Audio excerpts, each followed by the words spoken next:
스웨덴에 레너 마리아라는 한 여성이 있습니다. 그녀는 어쩌면 가장 불행한 운명을 가지고 이 땅에 태어난지도 모릅니다. 양 어깨에 달려 있어야 할 팔이 하나도 없습니다. 왼쪽 다리 길이는 오른쪽 무릎 정도밖에 되지 않습니다. 선천적 장애인으로 태어난 것이죠. 난감한 병원 의사는 아이를 키우겠느냐고 부모에게 묻습니다. 만약 부모가 키우기를 거절하면 장애인 시설에서 평생을 자라게 되는 것이죠. 그녀의 인생에 있어서 최초의 행운이 있다면 신실한 기독교인 부모를 만난 것입니다.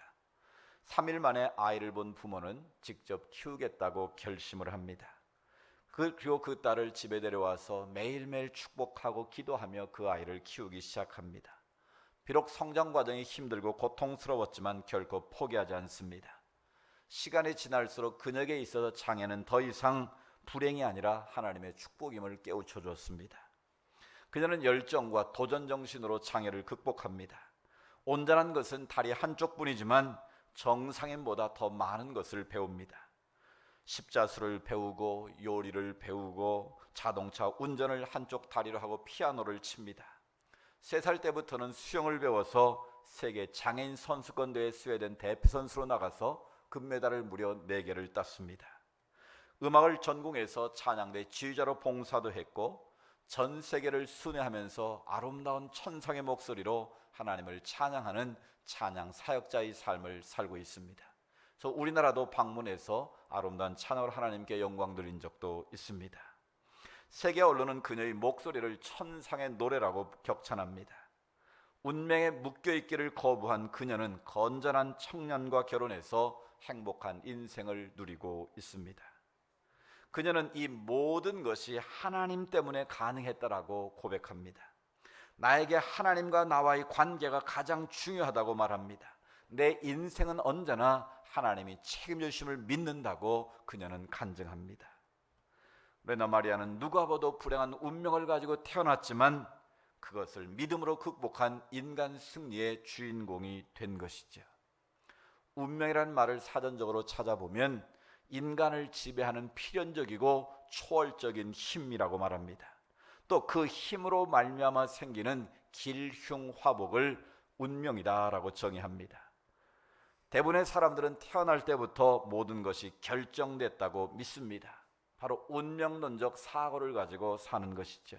이것을 믿는 사람들의 근거가 뭘까요? 바로 사주팔자라는 겁니다. 문자적으로 말하면 8글자로 이루어진 4개의 기둥이다라는 뜻이죠. 그래서 음양오행설의 근거에서 이 사주팔자라는 것은 생년, 생월, 생일, 생시 이 4가지 기둥을 가지고 인간의 운명을 판단하는 거예요.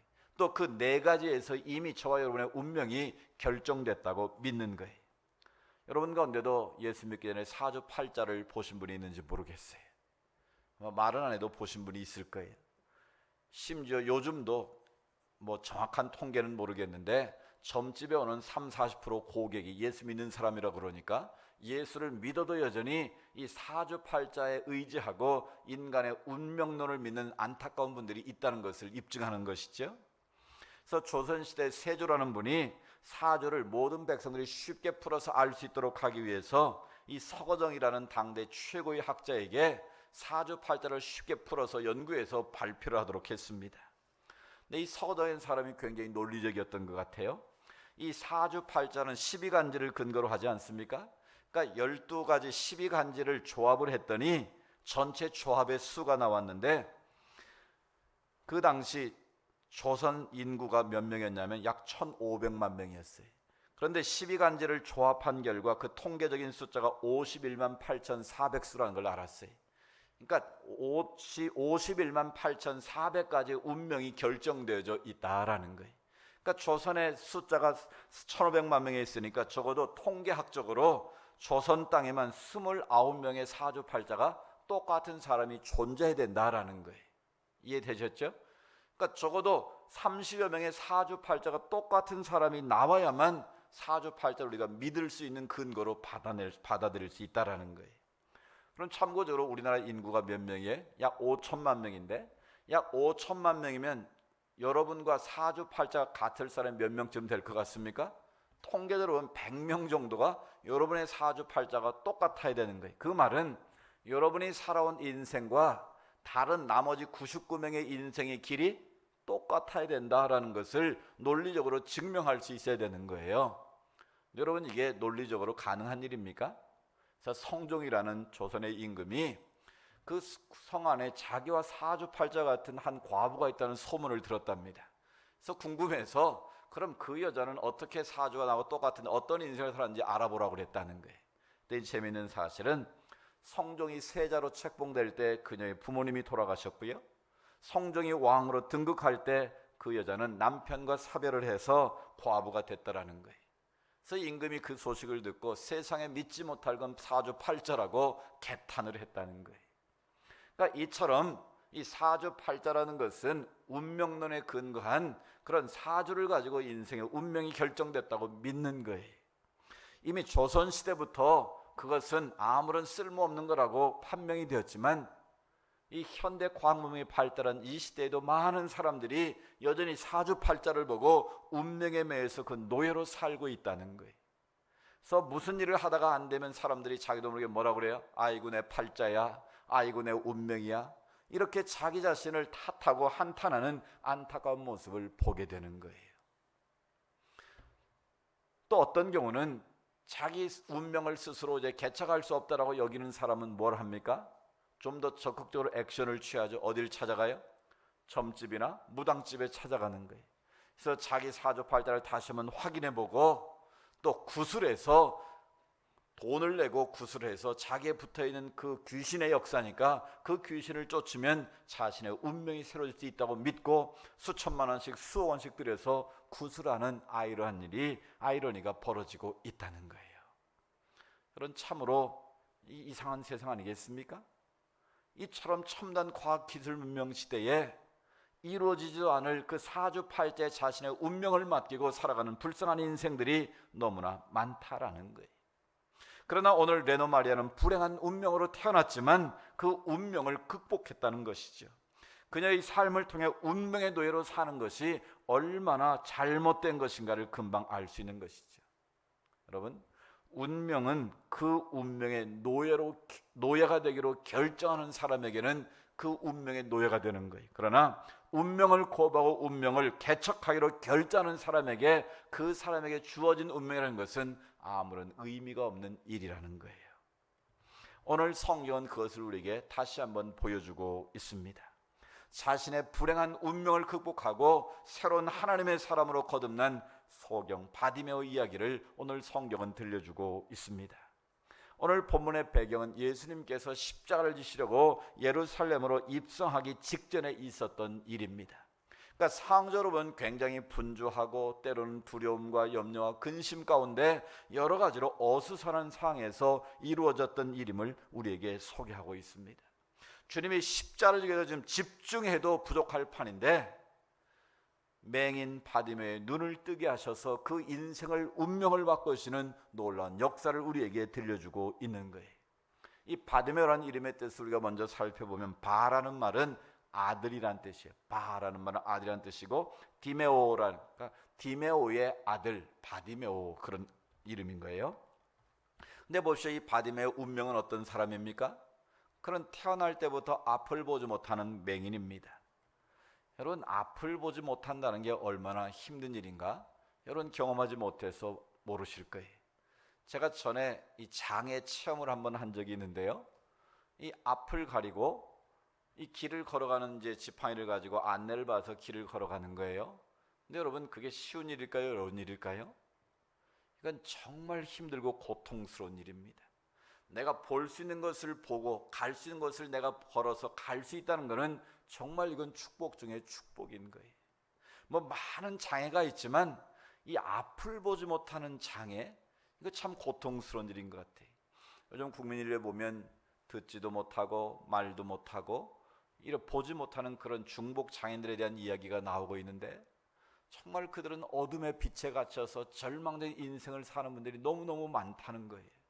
그러니까 보지 못하니까 나올 수가 없고 누구의 도움도 받지 못하는 그런 안타까운 삶에 사는 사람들이 많이 있다는 거예요. 그런데 오늘 바디메오는 태어날 때부터 그런 맹인으로 태어나서 이 아름다운 세상을 보지도 못하고 자기 가족의 얼굴도 보지 못하고 친구의 얼굴도 보지 못하고 그냥 암흑 속에 갇혀있는 그런 인생이에요.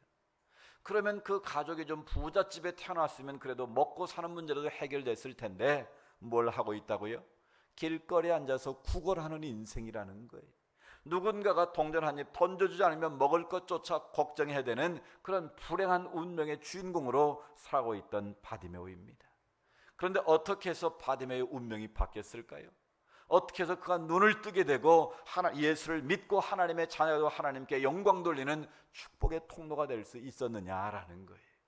오늘 그 바디메오의 운명을 바꾼 그 비결을 저와 여러분이 배워서 우리에게 주어진 우리의 인생을 새롭게 역전시키고 새롭게 바꿔가는 그런 기회로 삼을 수 있기를 축복합니다.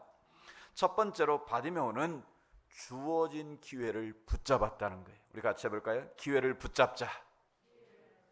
바디메오는 주어진 기회를 놓치지 않고 붙잡으로 말미암아 그 인생의 운명을 극복할 수 있었다라는 거예요. 길거리에서 구걸을 하던 이 바디메오가 어느 날 소문을 들었습니다. 예수님이라는 분의 소문을 들었는데 그분의 이야기를 가만히 들어보니까 어떤 이야기입니까? 나사렛 예수란 분이 있는데 그분은 풍랑이는 바다도 말 한마디로 잠잠케 할 수 있는 능력 있는 분이래. 그분은 죽은 나사로를 나사로에 걸어 일어나 나오라 그러면 죽은 자를 살릴 수 있는 분이래. 보지 못하는 자를 보게 하고 걷지 못하는 자를 걷게 하는 능력의 하나님의 아들이시래. 그 소문을 구걸하던 맹인 바디메오가 들었다는 거예요. 그때부터 바디메오에게는 어떤 마음이 생겼을까요? 그 인생에 기대가 생기고 소망이 생긴 거예요. 그러면 그렇지 내 인생 여기서 끝낼 수는 없지. 나도 그분을 만나면 내 인생은 새로워지고 변화될 수 있겠지라는 뭐가 생겼을까요? 기대가 생기고 꿈이 생긴 거예요. 여러분, 우리의 삶이 힘들고 어려워도 두 종류가 있습니다. 여전히 절망 가운데 포기하고 사는 인생이 있고요, 작은 희망의 빛을 붙잡고라도 내 인생을 운명을 극복하겠다고 새롭게 개척하겠다고 열심히 살아가는 인생이 있다는 거예요. 여러분, 분명한 것은 하나님은 누구에게 역사하실까요? 하나님 앞에서 꿈과 기대를 가지고 기도하며 사는 사람에게 하나님의 역사가 임하는 줄로 믿습니다. 이 바디메오는 예수에 관한 소문을 듣고 꿈이 생긴 거예요. 희망이 생긴 거예요. 그의 삶의 절망 가운데 한 줄기 희망의 빛이 비춘 거예요. 그래서 오매불망 바디메오는 그때부터 누구를 사모했겠습니까? 예수님만을 만나기를 사모했던 거예요. 자다가도 예자만 들으면 바디메오는 뻘떡 일어났을 거예요. 길거리에 지나가다가 누가 예자만 나와도 그는 귀를 쫑긋 세우고 그분을 만나기를 사모했을 거예요. 바디메오는 바로 그런 열망과 그런 열정과 기대가 있었던 거예요. 그런데 어느 날 구걸을 하고 지금 있는데 예수님이 지나가신다는 말을 듣게 된 거예요. 여러분이 바디메오라면 어땠을까요? 귀가 번쩍 열렸을 거예요.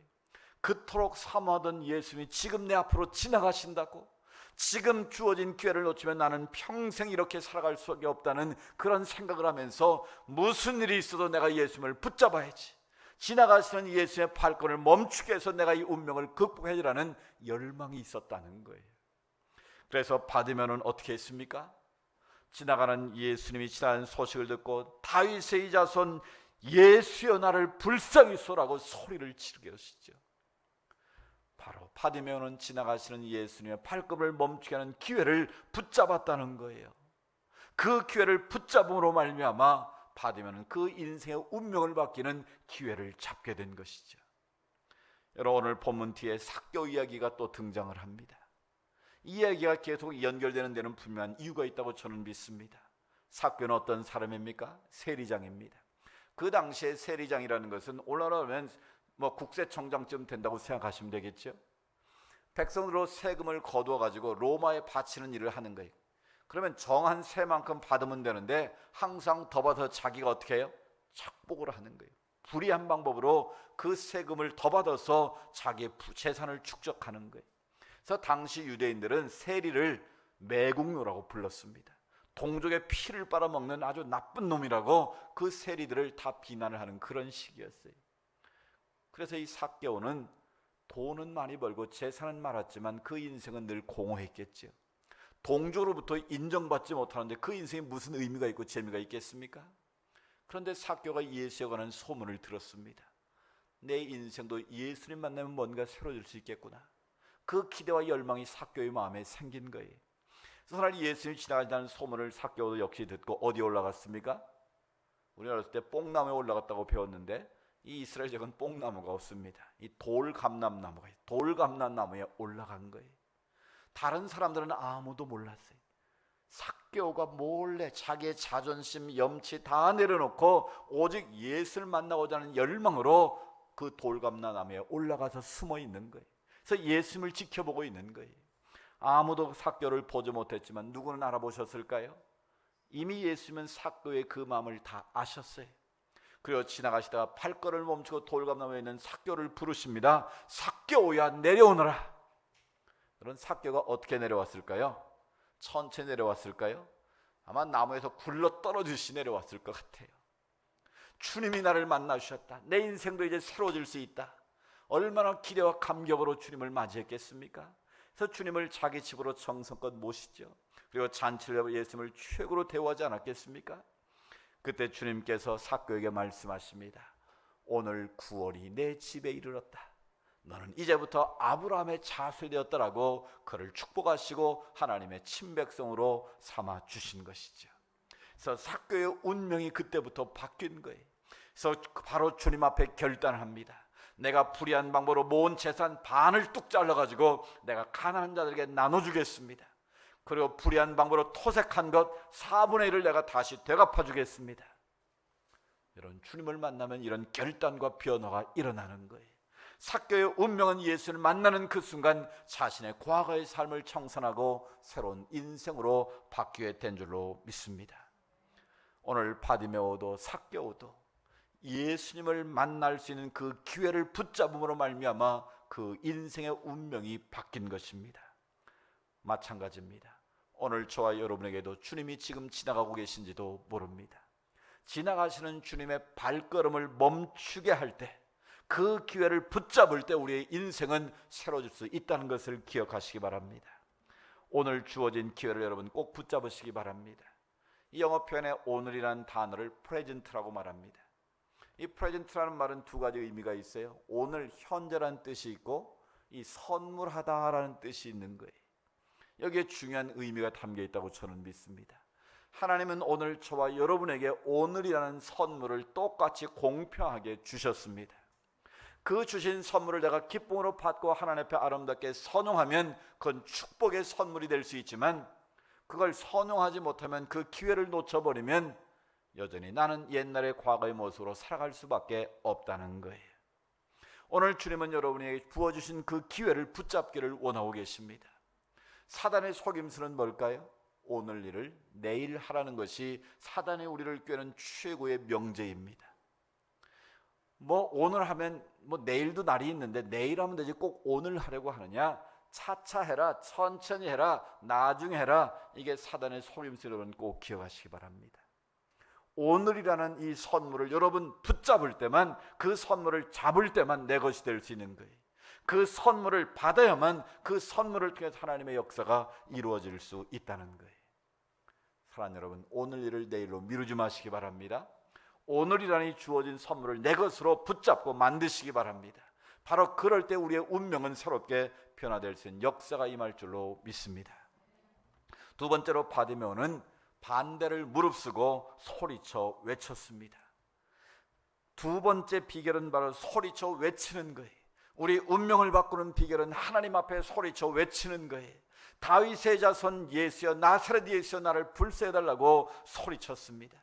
그때 사람들이 잠잠하라, 왜 이렇게 시끄럽냐고 바디메오를 꾸짖습니다. 그러자 바디메오가 오늘 어떻게 했다고 그랬습니까? 더 심히 더욱 크게 소리 질렀다고 말합니다. 보란 더 크게 소리를 질러서 다윗의 자손이여 나를 불쌍히소라고 외쳤을 때에 예수께서 머물러 서서 말씀하십니다. 지나가시는 예수의 발걸음을 멈추게 한 게 뭐예요? 주어진 기회를 붙잡았을 뿐만 아니라 바디메오는 주님을 향해서 소리쳐 외쳤다는 거예요. 소리쳐 외쳤다는 것을 다른 말로 하면 뭐겠습니까? 하나님 앞에 부르짖었다는 거예요. 하나님 앞에 부르짖어 기도했다라는 것을 우리가 의미적으로 깨달을 수 있는 겁니다. 그렇습니다. 오늘 바디메오처럼 지나가시는 예수님의 발걸음을 멈추게 할 수 있는 비결이 뭘까요? 그것은 바로 하나님 앞에 부르짖어 기도하는 거예요. 내 마음의 애통함과 원통함과 내 마음의 모든 소원들을 하나님 앞에서 오늘 바디메오처럼 다윗의 자손 예수여 나를 불쌍히 해달라고, 나를 만나달라고, 내게 주어진 기회를 하나님의 축복이 임하게 해달라고 간절히 부르짖어 기도하는 거예요.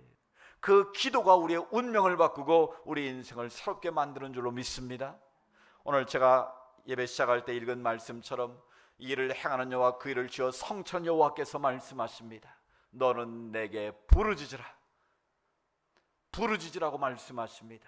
그 하나님 앞에 부르짖어 기도할 때 내가 너의 음성을 듣고 크고 은밀한 일까지 내게 보여주시겠다고 약속하십니다. 그렇습니다. 우리가 힘들고 지쳐 있을 때, 우리가 운명의 내로 힘들고 고통스러워할 때 주님은 우리에게 다가오셔 부르짖어 기도하라고 말씀하시는 거예요. 우리가 부르짖어 기도할 때 하나님 우리를 만나주시고 새롭게 하신 하나님의 역사를 우리에게 일으키시는 거예요. 그래서 제가 이렇게 재밌게 표현한 단어가 있는데요, 삼기신앙입니다. 삼기신앙. 세 가지 기자인데 한번 기억해 보십시오. 기대하고 기도하면 기적이 일어난다. 같이 해볼까요? 기대하고 기도하면 기적이 일어난다. 여러분 믿습니까? 오늘 바디메오처럼 하나님 앞에 예수님 만나면 내 인생 변화될 수 있다는 기대를 가지고 하나님 앞에, 주님 앞에 부르짖어 기도함으로 주님을 만났을 때에 바디메의 인생 가운데 하늘의 기적이 임한 줄로 믿습니다. 오늘 우리 인생도 마찬가지입니다. 하나님 앞에 부르짖어 기도하면 하나님은 반드시 우리 기도에 귀를 기울이신다는 거예요. 문제는 우리가 하나님을 믿는다고 하면서도 하나님 앞에 기도의 시간을 만들지 않는 게 문제인 거예요. 이런 쉬운 예를 한번 들어볼까요? 부모는 자식이 공부를 열심히 하기 원치 않습니까? 열심히 해서 좋은 대학도 가서 세상에 선한 양육을 바라기를 위해서 늘 기도하는데요, 어느 날 아들이 갑자기 공인중개사 시험 보겠다고 책을 한 보따리 사왔어요. 그럼 부모가 뭐라 그럽니까? 야, 너 돈 벌어서 부자 되려고 그래, 참 잘했다, 너 열심히 부동산 공부해가지고 복덕방이나 해라, 그러겠습니까? 저 같아도 뭐라 그러겠어요? 이 하라는 공부를 안 하고 쓸데없는 짓 한다고 화를 낼 게 분명합니다. 넌 왜 그러는 거예요? 자식이면 자기 인생의 어떤 일을 결정할 때 적어도 부모님한테 상의를 하고 내가 이러이러해서 내가 이런 걸 좀 해보려고 하는데 아버님 생각은, 부모님 생각은 어떠세요? 물어보면 경험을 자기가 판단을 하고 좋은 조언을 하지 않겠습니까? 근데 덜커덕 묻지도 않고 그냥 책 사다가 공부하겠다 그러면 어느 부모가 그것을 좋아하겠느냐는 거예요. 실은 그 아들의 모습이 저와 여러분의 모습일 수 있다는 거예요. 하나님 앞에 모든 것을 내려놓고, 하나님 내가 지금 이런 상황인데 하나님 어떻게 하면 좋습니까? 내 인생의 진로를 지금 이렇게 결정하고 싶은데 하나님 뜻은 어떻습니까? 내 인생이 지금 이렇게 곤고하고 힘든데 하나님은 내가 이 상황에서 어떤 일을 하기를 원하십니까? 그렇게 물어보는 게 뭐 하는 거예요? 하나님 앞에 기도하는 거예요. 그래도 답답하면 바디메오처럼 부르짖어서 하나님 앞에 뜻을 아뢰는 거예요. 그러면 하나님께서 주의 종의 설교를 통해서 말씀하시든 내가 말씀을 묵상하든 환경을 통해서는 반드시 하나님은 응답하시는 거예요. 하나님의 뜻을 우리에게 계시하시는 거예요. 그런데 우리는 그 자식처럼 묻지도 않고 자기 멋대로 결정하고 하나님 나 이거 하려고 그러니까 도와주세요. 이건 기도의 태도가 아니라는 거예요. 따라서 먼저 하나님 앞에 맡기고 묻고 그리고 하나님의 뜻대로 이루어지기 위해서 하나님 앞에 엎드리는 것이 진정한 기도의 모습이고 하나님이 원하시는 하나님의 백성들의 태도라는 것입니다. 그렇습니다. 하나님은 우리가 어떤 일을 할 때 기도하기를 원하세요. 우리의 운명을 바꾸는 출발점이 바로 기도인 줄로 믿습니다. 그래서 산상순의 예수님 뭐라고 말씀하셨어요? 구하라 그러면 주실 것이요, 찾으라 그러면 찾아낼 것이요, 문을 두드려 그러면 너에게 열릴 것이니. 아멘. 구하는 이가 얻게 되고 찾는 이가 찾아내게 되고 두드리는 이에게 열리게 하시는 하나님의 역사가 임할 줄로 믿습니다. 따라서 우리의 운명을 바꾸는 두 번째 비결은 부르짖어 기도하는 거예요. 운명이 탓으로 여기지 말고 그럴수록 하나님 앞에 엎드려 부르짖어 기도하면 하나님 여러분의 인생의 기적을 베푸실 줄로 믿습니다. 세 번째는 바디메오는 믿음으로 도전했습니다. 우리의 운명을 바꾸는 세 번째 비결은 믿음으로 날마다 도전하는 거예요. 그의 외침을 들으신 예수님은 지나가는 발걸음을 멈추시고 그를 불러오라고 명하십니다. 데려오라 명하십니다. 그때 바디메오의 심정이 어땠을까요?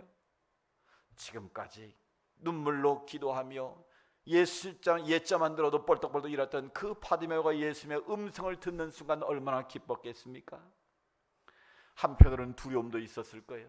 내가 주님 만나면 어떤 일이 벌어질까? 또 책망당하지 않을까? 두려움과 떨림 가운데 주님 앞에 갔을 때에 주님께서 묻습니다. 내게 무엇하여 주기를 원하느냐? 여러분, 이 질문이 좀 바보 같은 질문 아닙니까? 맹인 바디메오, 구걸하던 바디메오가 뭘 원하겠습니까? 당연히 눈을 뜨고 부자 되는 걸 원하지 않았겠습니까? 그런데 주님께서 굳이 네게 무엇 해주기를 원하느냐? 복음서의 예수님의 치유 기적을 다 보면 똑같은 질문이 등장합니다.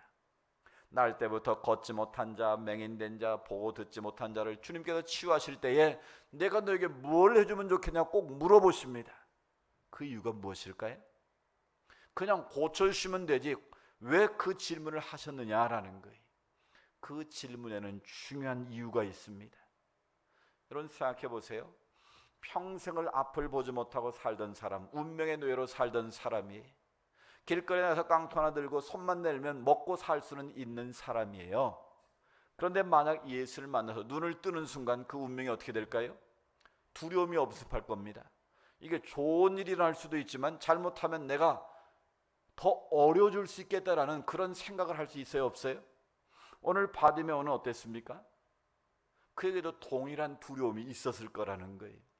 그런데 바디메오는 어떻게 했다고요? 겉옷을 벗어 던지고 예수님께서 달려갔다, 그렇게 말합니다. 유대 지방에서요, 겉옷이라는 건 이불과 똑같은 거예요. 우리 몸에서 제일 비싼 게 겉옷인 거예요. 특별히 거적에 있어서 겉옷은 전 재산과 같은 거예요. 그런데 바디메오는 예수님의 음성을 듣는 순간 그 가장 귀한 것을 벗어 던지고 예수님께로 달려갔다라는 거예요. 자기 인생을 주님께 맡기고 믿음으로 도전했다는 것을 우리에게 의미하는 거예요. 그럼에도 불구하고 예수님께서 내가 무엇 해주기를 원하고 질문하신 이유는 뭐겠습니까? 너희 안에 남아있는 노예근성, 너의 안에 있는 현실에 안주하고자 하는 그 마음을 네가 포기할 각오가 되어 있느냐고 주님은 물으시는 거예요. 아무리 주님이 우리를 부르셔도 내가 여전히 현재의 삶에 안주하고 과거의 삶에 묶여 있으면 하나님의 역사는 제한될 수밖에 없다는 거예요. 여러분, 이스라엘 백성들이 왜 광야 40년 광야를 걸어갔습니까? 하나님이 너희를 낮추시고 너를 시험에 하나님을 믿는지 안 믿는지 보려 하심이라고 우리가 말씀 듣지 않았습니까? 그런데 가장 중요한 이유는, 근본적인 원인은 무엇이었을까요? 바로 그들 안에 있는 노예 근성을 하나님이 없애기를 원하셨다는 거예요. 자 보세요. 그들이 광야를 걸어가다가 물이 없거나 뭐 고기를 먹고 싶거나 뭐 문제가 생기면 제일 먼저 나는 일성이 뭐예요? 차라리 애굽으로 돌아가기를 쓰면 좋겠다. 차라리 애굽에서 살았으면 좋았을 것을. 즉 403년간 종로로 타던 그들을 홍해를 가른 기적으로 건져줬더니 하는 말이, 애굽에서 그냥 살았으면 그냥 집에서라도 살고 고깃국물이라도 얻어먹을 텐데 왜 광야로 끌고 와서 우리를 고생시키느냐는 거예요. 그들 안에는 무슨 근성이? 노예 근성이 그들을 사로잡고 있었다는 거예요. 저와 여러분도 마찬가지. 조금 어려움만 생겨도, 문제만 생겨도 우리는 자꾸 노예 근성이 발동을 합니다. 에이, 차라리 그냥 하지 말걸, 에이, 그냥 적당히 살걸, 괜히 기도만 하고 괜히 고생했네, 이런 엉뚱한 사단의 유혹에 넘어질 수 있다라는 거예요. 분명한 사실은 우리 안에 있는 현실에 안주하고자 하는 생각을 벗어버릴 때, 우리 안에 노예 근성을 포기할 때만 하나님의 역사가 일어날 수 있다는 거예요. 여러분 안에 찾아오고 있는 이 노예 근성을 여러분 빨리 포기하시기 바랍니다. 안 된다는 노예 근성, 해봐야 별 볼 일 없대더라, 이런 생각들을 다 내려놓고 과감하게 믿음으로 하나님께 나아갈 때만 하나님의 역사가 이루어질 수 있는 것입니다. 하나님 앞에 믿음으로 나아간다는 것은 무엇이겠습니까? 주여 내가 믿습니다, 하나님 알아서 해주세요, 이게 아니에요. 내가 믿고 달려갔으면 오늘 바디메오처럼 내 겉옷을 포기하자는 그런 열정이 있어야 되고 헌신과 그런 결단이 있어야 된다라는 거예요. 이 세상을 영향력을 끼치는 많은 사람들은 거저된 일은 아무도 없습니다. 아무리 그들이 믿음이 있었어도 그 믿음 속에는 하나님 앞에 뜨거운 열정과 가슴을 안고 행동으로 움직이는 역사가 있었다. 믿음의 역사가 있었다는 거예요. 이 한 여인을 보십시오. 제가 이분에 관한 기사를 보고 가슴이 뭉클해졌는데요. 이 40살의 나이에 독일 슈투트가르트 발레단의 수석 무용수가 된 그 강수진 씨란 분이 있어요.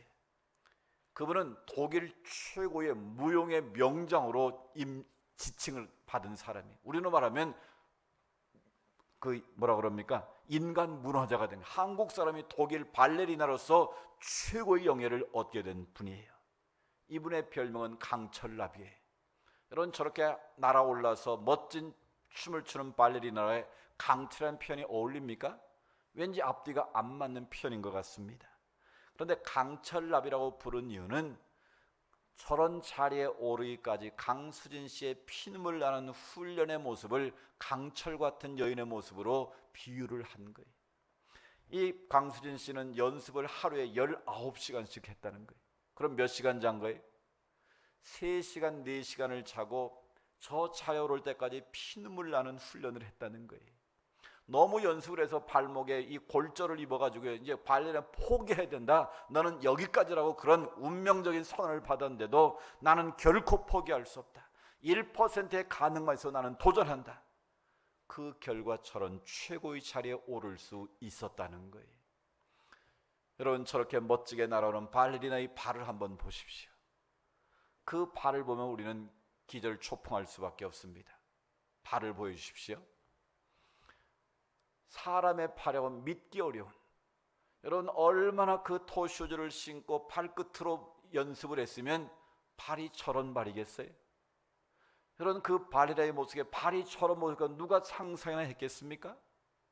저런 피눈물 나는 노력의 결과로 세계 최고의 무용수가 되었고 무용계 발레리나로서의 명장의 판에 오를 수 있었다는 거예요. 그분이 이런 고백을 하더라고요. 이런 오늘의 나를 만든 것은 바로 1%의 가능성을 믿고 훈련한 결과다라는 거예요. 더는 못한다고, 이 정도면 됐다고 생각할 때 그 사람의 예술의 인생은 거기서 끝이라는 그런 말을 하더라고요. 내가 이쯤 되면 이제 됐지, 내가 무용의 명장까지 됐으면 이만하면 됐지. 그리고 훈련을 깨려면 그 사람의 인생은, 그 예술의 인생은 거기까지 끝이라는 거예요. 그런데 이런 명정의 자리에 올랐음에도 불구하고 끊임없는 연습과 훈련의 결과로 발이 저렇게 뭉퉁그려지고 기형이 될 때까지 훈련한 결과로 세계적인 발레리나가 될 수 있었다라는 거예요. 그렇습니다. 대가를 지불하지 않고 되어지는 일은 없는 거예요. 우리의 믿음의 여정도 마찬가지입니다. 우리가 할 거 다 하고 놀 거 다 하고 내 할 일 다 하고 시간 나면 주님 섬기는 건 그건 믿음의 태도가 아닌 것입니다. 부족하지만 부족한 가운데 최선을 다해서 하나님을 섬기는 거예요. 내가 연약하지만 연약한 가운데 최선을 다해서 하나님을 섬기는 거예요. 그러면 하나님이 역사하시고 하나님이 강한 자로 위대한 역사를 이루어가기 시작하는 것입니다. 오늘 바디메오는 하나님 앞에 믿음으로 도전할 때 하나님의 역사를 이루었습니다. 오늘 처음 말씀드린 레노 마리아 역시, 오늘 강수진 역시 피눈물 나는 노력과 눈물의 결과를 통해서 세계적인 감동을 주는 하나님의 사람이 될 수 있었다라는 거예요. 하나님은 운명의 노예로 사는 것을 결코 원치 않습니다. 자포자기하고 현실에 안주하며 사는 그 인생을 하나님은 기뻐하지 않습니다. 오늘 바디메오처럼 열망을 가지고 하나님께 주어진 기회를 붙잡기를 원하십니다. 그리고 소리를 질러 외쳐 기도함으로 하나님의 지나가시는 주님의 발걸음을 멈추게 하기를 원하십니다. 그리고 믿음의 열정과 도전함으로 말미암아 새 역사를 이뤄가기를 하나님은 원하고 계십니다. 주님, 오늘 우리에게도 다가오셔서 말씀하십니다. 운명의 노예로 살지 말고 운명의 주인이 되어서 하나님을 기쁘시게 하는 하나님의 사람으로 살라고 우리에게 촉구하십니다. 오늘 바디메오처럼 우리의 운명을 받고 새롭게 하나님의 미래에 달려갈 수 있는 우리 모두가 될 수 있기를 주님의 이름으로 축복합니다.